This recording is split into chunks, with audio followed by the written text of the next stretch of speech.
So if this looks like your takeaway, then you've got some problems in your golf swing. You probably suffer from, let's say, more of a slicey shot, losing the ball out to the right. But we can fix that. What we're going to talk about today, a nice little drill where we're going to be able to fix this rolly forearm, where that left forearm's getting higher than the right, the club head shooting in, it's opening up, causing it to slice. We're going to get right into that. I'm Jonathan Chan with JChownGolf at Crondon Park Golf Club in Essex. So what we're going to talk about today, we're going to talk about why that can be a problem in your golf swing, and two, a drill that we can really do to fix that problem straight away. So rolling forearms, why is that a problem? Now, when we roll these forearms, so we're generally rolling it where that left forearm for a right-handed golfer is getting higher than the right. What this will generally do, this will, one, get that club head too far inside the hands. So you can see that club head's going to travel very low and inside the hands, which is going to create problems with the shaft, the top of the backswing. We'd have to reorganize it in some way, like steepening the shaft. And two, that club face opens up dramatically, which if the two are paired, steepening the shaft then keeping that club face open, off to the right it goes. So what we're going to have to do to be able to fix this problem, we know we can't be doing that if we want to hit straight golf shots. If you're doing that, you're struggling. So what we're going to see here is, we know the key point to really think of, that left forearm for a right-handed golfer is getting quite high, and it's getting higher than my right. So if I can think here, and we've got to work in opposites. When we're trying to change something in the golf swing, we have to work opposite. It's like if you're someone really struggling with slicing it, if you try and think of like you're really trying to hook it, you'll probably hit the ball straight, and vice versa. When we've got a problem with a specific movement, we've got to think, what's the opposite of this problem? So we know, what is our problem first? Left forearm's getting higher, forearm's rolling. So if we think here, to fix this problem as a little feel, if we think left forearm staying lower than the right, it's got an exact opposite look. So we can see now that club head's outside the hands. The club face slightly pointing down to the ground, it's slightly toed down, so it's a lot more closed, if not very slightly square. And I'm feeling like I'm rolling my forearm the other way.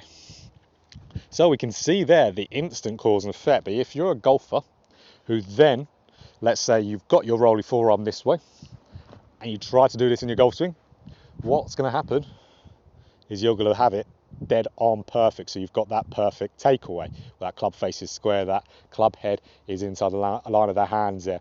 Absolutely perfect, because we know we've got to do that to be able to control club face, control the shaft throughout the golf swing. So what we can find out there, that if we're rolling those forearms, in a simple term, we're getting that left forearm going higher than the right.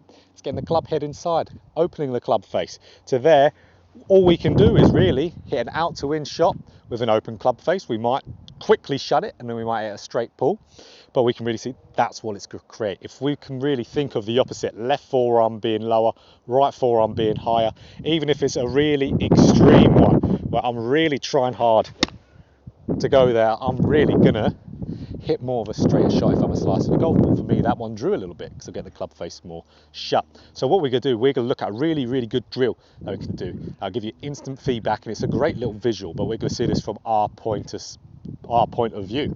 So let's get into that drill, and let's see how we can do this and how it's going to fix our rolly forearm problem. So guys, rolly forearms, as we can see when we really roll them forearms, so that left forearm rolls and gets higher than the right, what we can see, club head shoots inside the hands and opens up to where the toe end of the club is pointing at the sky, maybe even pointing behind us in an extreme case.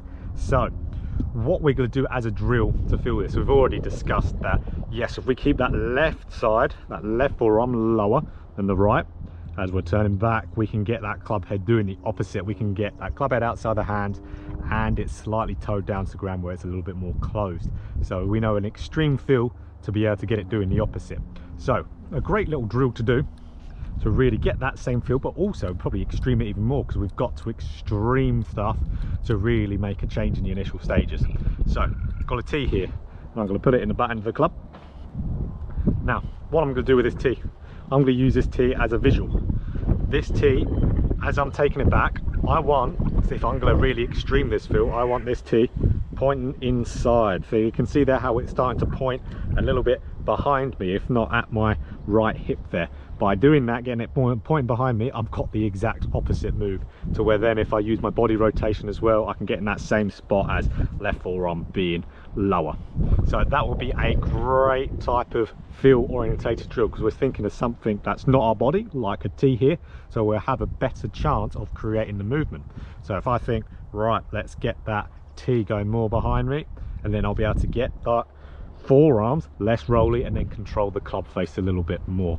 So that's why we've got to extreme. So if we try that there, forearm there, and if we really do the opposite, we can see, let's say that tee will start pointing way down the target line, possibly towards the right if we really roll it. So it's a very different feel from doing that, getting that tee point behind us. So let's just do a little one here, getting the tee behind us, and let's see.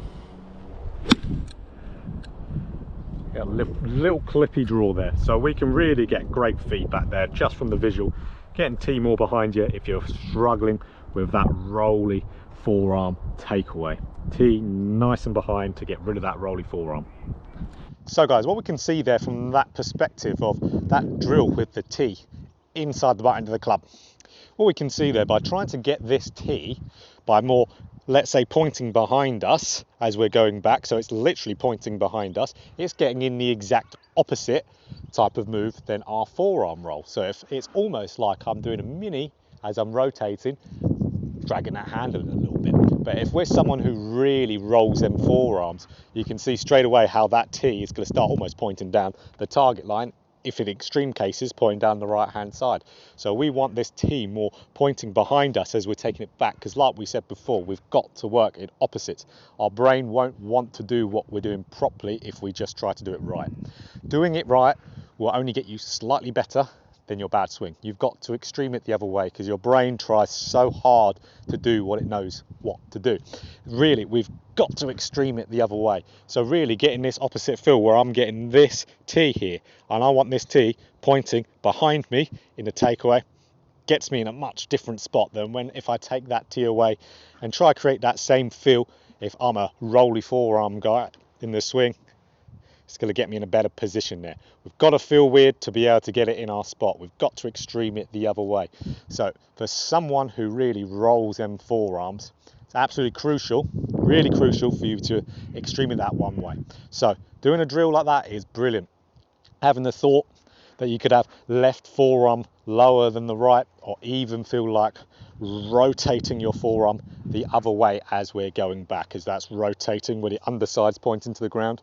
We want that underside to point more up to the sky. Again, that'll get you that same feeling.